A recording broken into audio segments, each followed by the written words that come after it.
참 좋으신 주님 은혜와 사랑을 감사합니다. 오늘 수요일 밤 주님 앞에 나와서 하나님의 말씀과 찬양을 하게 하시고 또 주님께 기도할 수 있는 시간 갖게 하심을 감사합니다. 오늘 밤에 또 기도하며 주님께 나아갈 때 응답받는 귀한 시간 될 수 있도록 인도하여 주시옵소서. 오늘도 이 시간에 주님께 감사의 예물 드린 손길이 있습니다. 이 예물을 통하여서 하나님의 나라가 더 확장되게 하시고 주의 나라를 통해 더 크게 쓰여지는 예물이 될 수 있도록 인도하여 주시옵소서. 감사드리며 예수님의 이름으로 기도드립니다. 아멘. 성경 말씀 에베소서 2장 8절부터 10절입니다. 신약성경 에베소서 2장 8절부터 10절 세 구절인데 다 같이 한번 읽어보도록 하겠습니다. 2장 8절부터 10절입니다. 에베소서 2장 8절부터 10절입니다. 우리 한 목소리로 같이 한번 읽어보겠습니다. 시작. 너희는 그 인내의 믿음으로 말미암아 구원을 받았으니 이것은 너희에게서 난 것이 아니요 하나님의 선물이라. 행위에서 난 것이 아니니 이는 누구든지 자랑하지 못하게 함이라. 우리는 그가 만드신 바라 그리스도 안에서 선한 일을 위하여 지으심을 받은 자니 이 일은 하나님이 전에 예비하사 우리로 그 가운데 행하게 하려 하심이라. 아멘. 네, 우리 지난 주일은 종교개혁 주일이었습니다. 개혁신앙을 이 모티브로 삼고 있는 우리 교단에서 이 종교개혁 주일과 이 주간은 의미가 있다고 생각이 듭니다. 제가 이 종교개혁을 다시금 이제 조사를 하면서 좀 깊이 이제 인사이트를 얻었던 것 중에 하나가 바로 이 루터가 독일 비덴베르크에서 성경을 연구하고 가르치면서 또 복음을 재발견했다라는 사실입니다. 자신이 몸담고 있던 로마 카톨릭 교회의 가르침에 의문을 품게 되어서 결국 우리가 1517년 10월 31일 날 비텐베르크 성 교회에서 이 95개조 논제를 발표한 것이 이 종교개혁의 시작이 되었습니다. 종교개혁의 핵심은 바로 인간의 선한 행위나 면죄부로서는 절대 구원에 이를 수 없다라는 오직 믿음이라는 정확히 말하면 하나님께서 베푸신 은혜를 믿음으로 받아들일 때 의롭게 되고 또 구원을 얻는다라는 뜻입니다. 구원은 우리 안에서 나올 수가 없고 또 오직 하나님으로부터 온다는 이 사고가 이 종교개혁에 담겨져 있는 것입니다. 루터는 1521년 로마 카톨릭 교회로부터 이 파면을 당하게 됩니다. 그는 신성 로마 제국 황제의 명을 받고 1521년 4월 16일 날 이 독일의 보름스 종교회의에 소환되었지만 자신의 주장을 철회하지 않고 그 채운 진술을 통해서 위대한 말을 남기게 됩니다. 한번 제가 읽어드릴 테니까 앞에 나오시는 거 보면서 함께 보시면 될 것 같습니다. 나는 내가 인용한 성경 말씀에 사로잡혀 있고 나의 양심은 하나님 말씀에 의해 사로잡힌 바 되었습니다. 하나님이여 내가 여기 있나이다 내가 여기 있나이다 라는 유명한 말을 남겼습니다. 다행히 루터는 이 프리드리히 3세의 도움을 받아서 이 바르트부르크 성에 피신하게 되었고 마침내 성경을 독일어로 번역하게 되어 하나님의 말씀인 이 독일을 카톨릭 사제들의 손에서 이 평신도들에게 돌려두게 됩니다. 이 앞서 말씀드렸지만은 이 종교개혁의 핵심은 이 오직 은혜, 오직 믿음, 오직 성경의 이 3대 표가 이 핵심적인 이 종교개혁의 이 주제였습니다. 근데 이 세 개 중에 더 중요한 가장 중요한 것을 한번 꼽아보자면 이 오직 은혜라고 할 수도 있습니다. 하나님의 은혜가 모든 것의 출발입니다. 우리가 아까 찬양도 불렀지만은 우리가 은혜 아니면 살 수가 없고 은혜 아니면 주 안에서 살아갈 수가 없는 존재가 바로 그리스도인들이기 때문에 십자가 달리신 예수 그리스도께서 결정적으로 나타나셔서 나를 위해 돌아가셨다. 이것이 바로 이 오직 은혜의 가장 중요한 핵심이라고 할 수 있습니다. 그러므로 구원은 오직 하나님 은혜로 말미암은 하나님의 선물이라는 사실을 믿고 우리 고백하는 성도들이 되시기를 바랍니다. 이 종교개혁자들의 가르침은 우리의 행위가 구원의 결과이고 열매이며 결코 구원의 원인이나 이유가 될 수 없다라는 뜻입니다. 그러나 구원받은 하나님의 백성은 그 은혜에 합당한 거룩한 삶을 살 수 있어야 합니다. 하나님의 은혜로 우리에게 주어진 이 구원, 이 예수님을 모르는 사람들은 결코 모르는 이 구원이 바로 이 구원의 이 감격과 기쁨이 날마다 우리 속에 또 넘쳐난다면 믿음으로 이길 수 있는 힘을 얻을 수가 있는 것입니다. 이 믿음이라는 것은 무엇입니까? 오랫동안 예수를 믿고 교회를 다녔다고 해서 나는 믿음이 좋다, 나는 믿음이 아주 훌륭하다라고 말을 할 수 있겠습니까? 이 구원의 은혜를 아멘으로 받는 것이고 또 하나님의 은혜 때문에 나 같은 죄인을 살려주셨다는 것을 전적으로 인격의 변화를 말하는 것입니다. 자신이 신앙생활을 잘하고 있을 때는 좀 괜찮다. 내가 봉사를 잘하고 믿음 생활이 수월할 때는 내가 이제 구원의 확신이 좀 드는 것 같이 생각이 될 수도 있지만 때때로 하나님의 말씀을 떠나 불순종할 때는 내가 정말로 하나님 곁에서 살고 있는가? 내가 지금 주님의 뜻을 붙잡고 살고 있는가? 내 안에 예수 그리스도가 있는가? 의심하기도 합니다. 우리의 구원을 이루신 하나님께서 내 인생의 주인이 되셔서 우리의 삶을 끌어가시는 것이 이 구원의 핵심입니다. 오늘 이렇게 선물을 주신 이 예수 그리스도께서 우리에게 주신 말씀을 통해서 이 가르치고 말씀하시는 구원이 무엇인가를 잠시 살펴보는 시간이 되기를 원합니다. 본문 8장의 첫 번째로 나오는 것이 무엇이냐면 너희는 그 은혜에 의하여 믿음으로 말미암아 구원을 받았으니 이것은 너희에게서 난 것이 아니요 하나님의 선물이라 말씀합니다. 여기서 중요한 네 가지의 단어가 있는데 바로 은혜, 믿음, 구원, 이 선물, 이 네 가지의 단어가 중요한 단어로 8절에 등장합니다. 에베소서 2장 8절은 성경에서 이 구원이라는 단어, 구원이라는 이 어떤 주제와 어떤 의미를 가장 명확하고 정확하게 이 풀어놓은 말씀이라고 생각이 듭니다. 은혜는 하나님께서 아무런 값없이 베풀어 주시는 이 긍휼이고 또 베풀어 주시는 또 선물입니다. 또 믿음은 어떻습니까? 방금 말씀드렸듯이 자기 스스로 의롭게 하려는 행위가 절대 아닙니다. 믿음이 행위가 되면 구원은 선물이 될 수가 없습니다. 자신이 스스로 어려워지는 행위를 포기하고 하나님의 긍휼, 하나님의 은혜를 전적으로 의지할 때 우리는 구원에 더 한 발짝 다가갈 수 있는 것이죠. 우리가 마찬가지로 이 우리 본성에는 누군가에게 인정을 받고 사랑을 받으려고 하고 뭔가 내가 내세우려고 하는 본성이 누구나 어떤 사람에게나 다 있습니다. 그러나 내가 신앙생활을 할 때도 이 우월감이 우리 내 이 믿음 생활을 좌지우지할 때가 분명히 있습니다. 나는 믿음의 수준이 다르다. 나는 저 사람보다 믿음이 조금 더 뛰어나다. 나는 더 먼저 구원을 받았다. 라는 어떤 그 생각에 사로잡혀서 다른 사람들보다 잘하고 있다는 생각을 하고 있을 수도 있습니다. 우리가 예수를 믿어서 구원을 얻었다는 것은 어떤 자격이나 조건이 있어서가 아닙니다. 하나님의 은혜의 선물일 뿐입니다. 그러나 구원받은 사람이 믿음으로 산다는 것은 하나님을 신뢰하고 순종하는 마음이 그 마음의 기반에 깔려 있어야만, 또 기쁨으로 감사하는 마음이 그 마음 깊은 곳에 깔려 있어야만 우리가 주님을 더 기쁘시게 할 수 있는 것입니다. 기쁨과 감사라는 사실을 다시금 깨닫고 우리가 이 구원, 하나님의 이 선물을 다시금 우리 마음속에 모시고 기뻐하는 성도들이 될 수 있기를 바랍니다.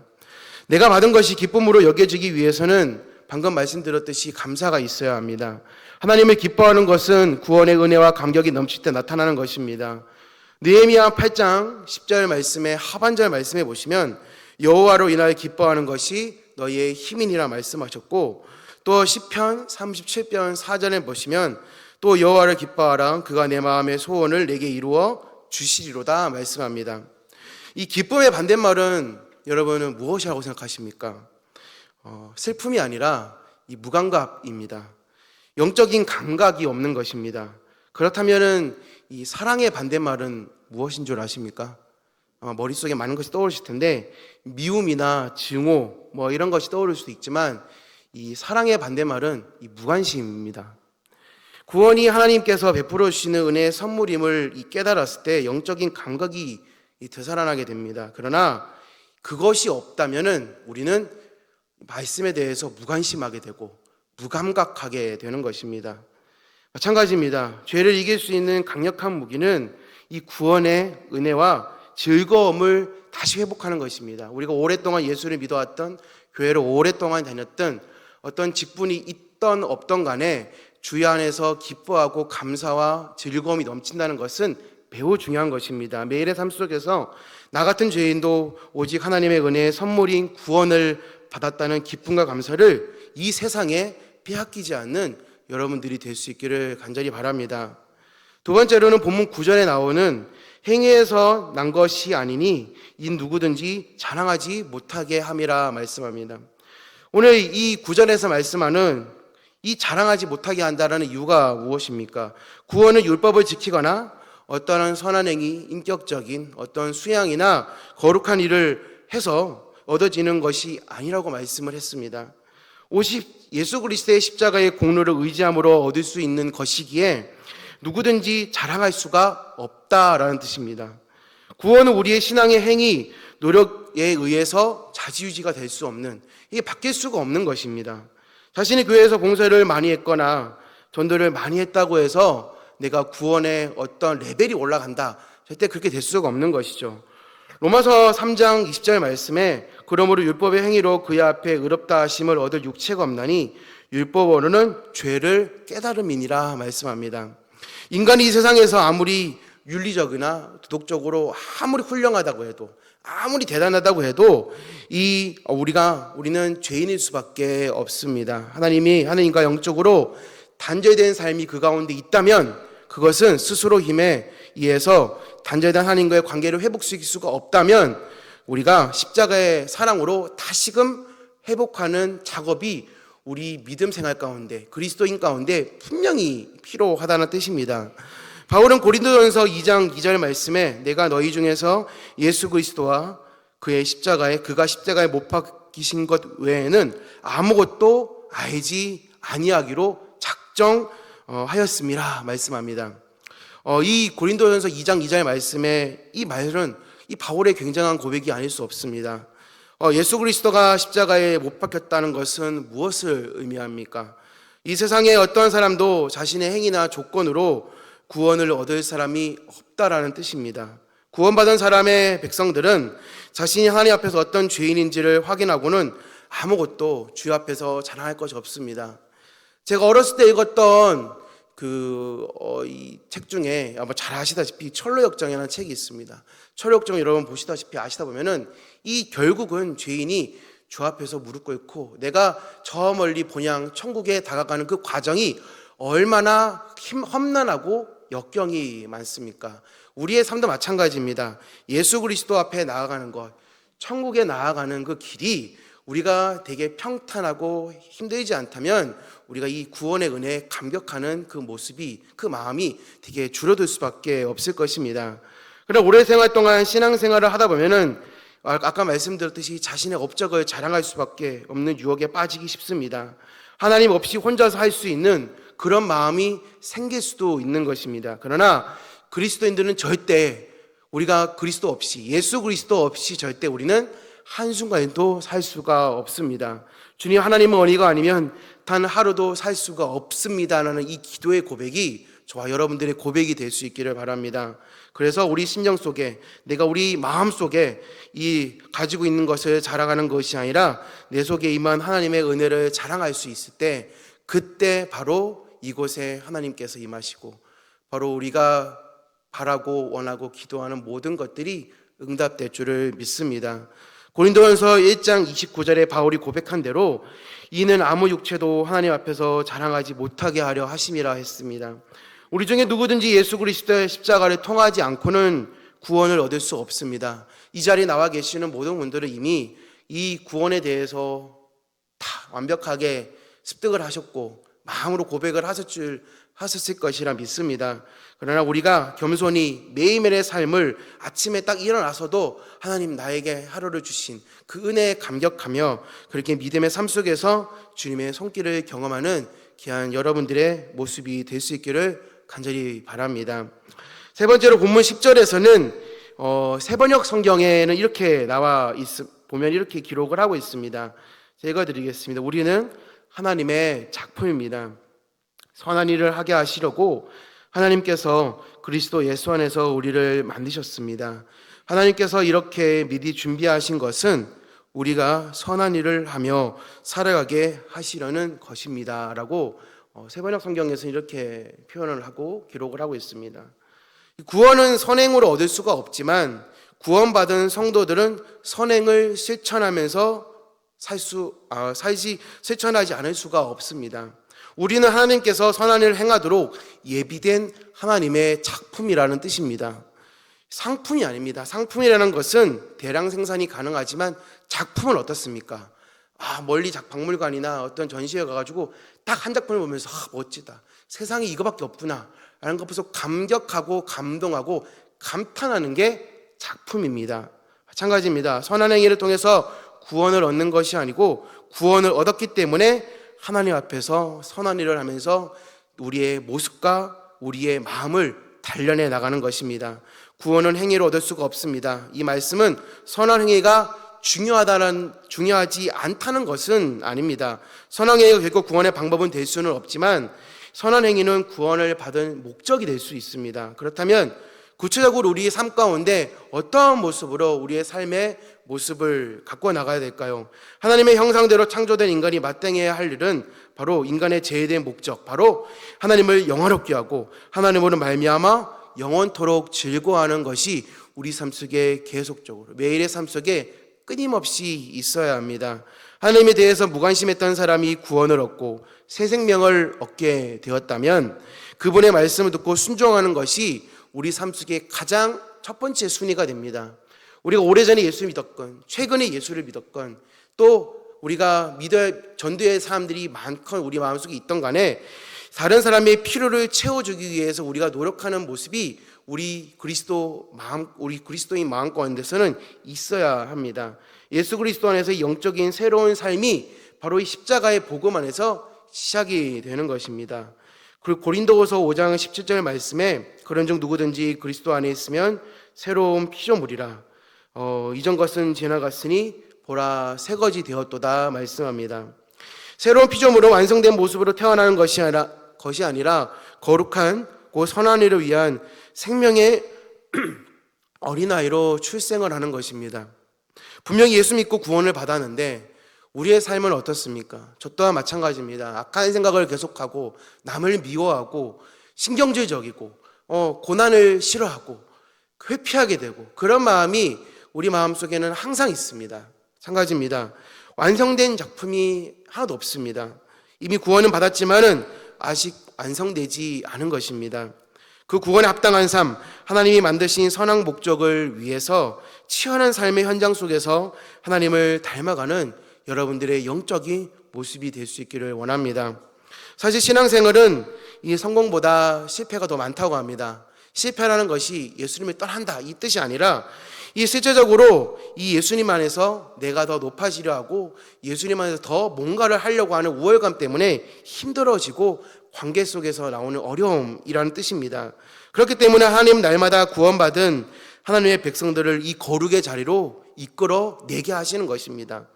이전에 알지 못했던 십자가의 사랑을 다시금 재발견하게 되고 내가 예전에 알던 예수 그리스도가 또 매주 듣고 매일 보는 이 성경 말씀을 통해서 새롭게 나에게 주신 그 말씀의 그 은혜를 통해서 나를 매일매일 매순간 새롭게 만들어 가게 하시는 것입니다. 이것이 예수 그리스도 안에서 이 새로운 삶을 살아가게 하는 것이며 주님을 알아가는 최고의 삶인 줄을 믿으시기를 바랍니다. 말씀을 정리하겠습니다.